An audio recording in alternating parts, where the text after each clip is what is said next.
6'7", Charleston, born and raised here in Pine Hills. I used to be a teacher for a few years. Recently left that job so I can do more of the nonprofit work that I've been trying to do here in the community. So for the most part, like a community organizer, and I'm an artist.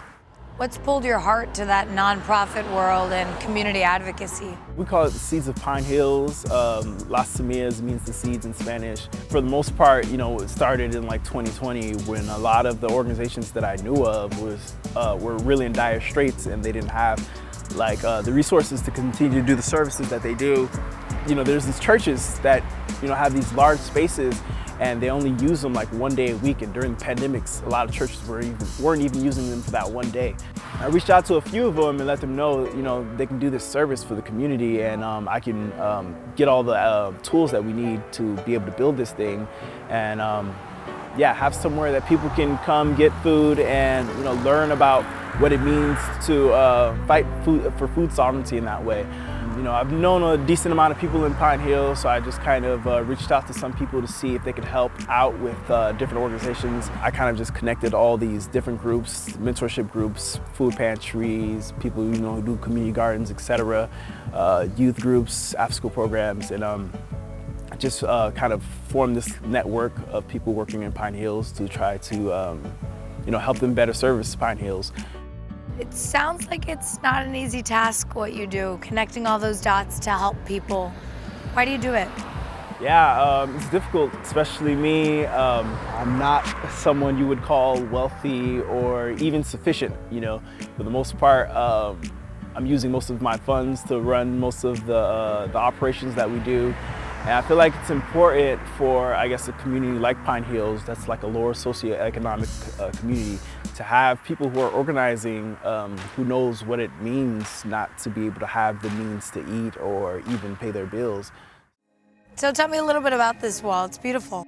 This wall, before the paint on the wall, it was like falling down. The whole wall is dilapidated, and day by day by day, it just kind of took a toll on me that nobody really did anything about it, and that decay kind of reflected on us in a way that I didn't think matched the people that I know, who live here and who are proud of being in Pine Hills and whatnot. I thought it would be a great opportunity to kind of reflect the people who live here and give them a chance to express who they are. And so when I see it, I just think about the possibilities of everyone who live here, and people who don't have an opportunity to, represent what Pine Hills really is.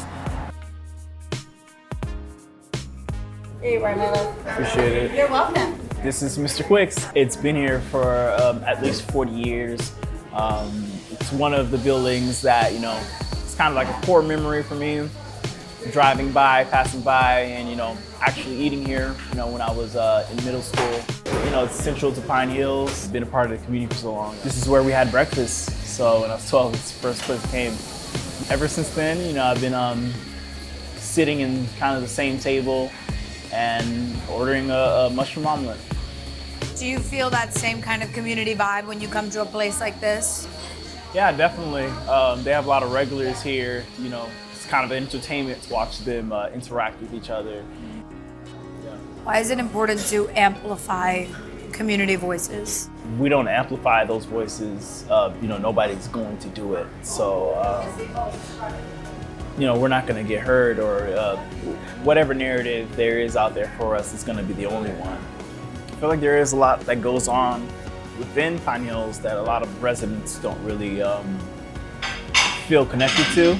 There's a big information divide or gap, etc., and it's definitely important to be able to keep up with those stories and things that are happening in the community. They covered on Channel 9 for the most part.